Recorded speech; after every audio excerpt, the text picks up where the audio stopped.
ಕೊಲ್ಲಿ ಕದನದಿಂದ commercial ಗ್ಯಾಸ್ಗೂ ಕೊಳ್ಳಿ ಇಟ್ಟಂತಾಗಿದೆ. Gas cylinder ಬೆಲೆ ಏರಿಕೆಗೆ ಕಂಗಾಲಾದ ಉದ್ಯಮಿಗಳು. ಬೆಲೆ ಏರಿಕೆ ಬರೆ ಆತಂಕದಲ್ಲಿ ಹೋಟೆಲ್ ಮಾಲೀಕರು. ಇರೋದು ಒಂದೇ ಗ್ಯಾಸ್, ಖಾಲಿಯಾದ್ರೆ ಹೋಟೆಲ್ ಬಂದ್ ಆಗುವ ಸಾಧ್ಯತೆ. ₹1000 ಹೆಚ್ಚಾಗಿ ಕೊಟ್ಟರೂ ಗ್ಯಾಸ್ ಸಿಗ್ತಾ ಇಲ್ಲ. ಫ್ರೀಡಂ ಟಿವಿ ಜೊತೆ ಅಳಲು ತೋಡಿಕೊಂಡ ಹೋಟೆಲ್ ಮಾಲೀಕರು.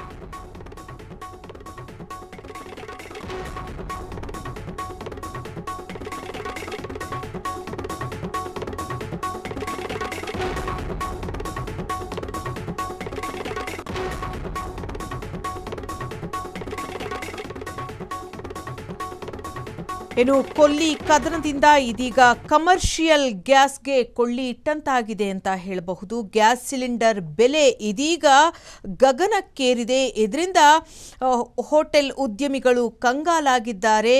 ಆತಂಕದಲ್ಲಿ ಹೋಟೆಲ್ ಮಾಲೀಕರು. ಇರೋದು ಒಂದೇ ಗ್ಯಾಸ್, ಆದರೆ ಖಾಲಿಯಾದರೆ ಹೋಟೆಲ್ ಬಂದ್ ಆಗೋ ಸಾಧ್ಯತೆ ಇದೆ.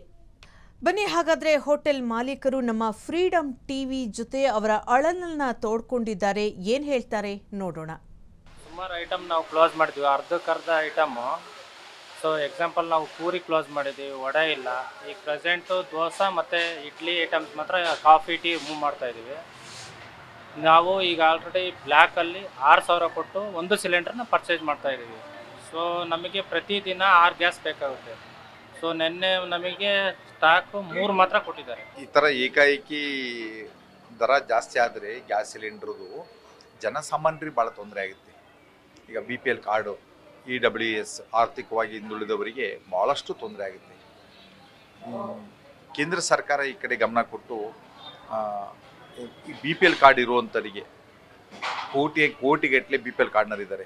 EWS ಅಂಥವರಿಗೆ, ಆರ್ಥಿಕವಾಗಿ ಹಿಂದುಳಿದವರಿಗೆ, ಸಾಮಾನ್ಯ ಒಂದು ವರ್ಗದವರಿಗೆ ಗ್ಯಾಸ್ ಸಿಲಿಂಡ್ರು ಇದನ್ನು ಕನಿಷ್ಠ ಒಂದು ₹100 ಕಡಿಮೆ ಮಾಡಿದರೆ ನಿಜವಾಗಿ ಭಾಳ ಅನುಕೂಲ ಆಗುತ್ತೆ. ಹೋಟೆಲ್ಲು ಗಡಿಗೆ ಅವು ಸಾಮಾನ್ಯವಾಗಿ ವ್ಯಾವಹಾರಿಕವಾಗಿ ಅದು ಜಾಸ್ತಿ ಆದರೂ ಪರವಾಗಿಲ್ಲ. ಆದರೆ ಜನಸಾಮಾನ್ಯರಿಗೆ, ಆರ್ಥಿಕವಾಗಿ ಹಿಂದುಳಿದವರಿಗೆ, ನಿಜವಾಗಿ ಮಧ್ಯಮ ವರ್ಗದವರಿಗೆ ತುಂಬ ತೊಂದರೆ ಆಗಿದೆ. ಇದಕ್ಕೆ ಕೇಂದ್ರ ಸರ್ಕಾರಗಳೆಲ್ಲ ಸೇರಿ ಒಂದು ಔಚಿತ್ಯಪೂರ್ಣವಾದ ಒಂದು ಗಂಭೀರವಾದ ಒಂದು ಪರಿಹಾರಗಳನ್ನು, ರೆಮಿಡೀಸ್ನ ಕೊಡಲಿ ಅಂತ ನನ್ನ ಒಂದು ಕಾಳಜಿ.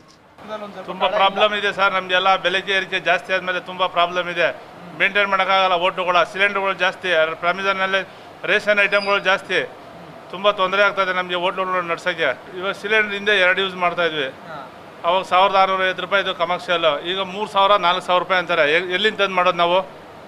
RMCಗೆ ಹೋದ್ರೆ ಒಂದೊಂದು ದಿನ ಒಂದೊಂದು ರೇಟ್ ಇದೆ. ಜೀವನ ಮಾಡೋದು ಕಷ್ಟ, ಮಕ್ಕಳು ಓದಿಸೋದು ಕಷ್ಟ, ಬಾಡಿಗೆ ಕಟ್ಟೋಕ್ಕಾಗಲ್ಲ. ಹಿಂಗಾದ್ರೆ ಇದೇ ಥರ ಮುಂದಾದರೆ ನಮಗೂ ಜೀವನ ಭಾಳ ತೊಂದರೆ ಆಗುತ್ತೆ. ನಾವು ಕ್ಲೋಸ್ ಮಾಡಬೇಕಾಗುತ್ತೆ ಹೋಟ್ಲುಗಳನ್ನ. ಸಿಲಿಂಡ್ರ್ ಇಲ್ಲ ಇವತ್ತು. ಹೌದು, ತುಂಬ ಎಲ್ಲರಿಗೂ ಕಷ್ಟ ಸರ್. ನಮ್ಮ ಒಬ್ಬರಿಗೆ ಅಂತಲ್ಲ, ಹೋಟ್ಲು ನಡೆಸೋರು ಎಲ್ಲರಿಗೂ ಕಷ್ಟನೇ. ತುಂಬ ರೇಟ್ಗಳು ಜಾಸ್ತಿ ಆದರೆ ಯಾವ ಥರ ಮೇಂಟೈನ್ ಮಾಡ್ತಾರೆ ಹೇಳಿ? ಒಂದು 15-20 ಜನಕ್ಕೆ ಸಂಬಳ ಕೊಡ್ಕೊಂಡು ಮೇಂಟೈನ್ ಮಾಡೋದು ಕಷ್ಟ ಆಗ್ಬಿಡುತ್ತೆ.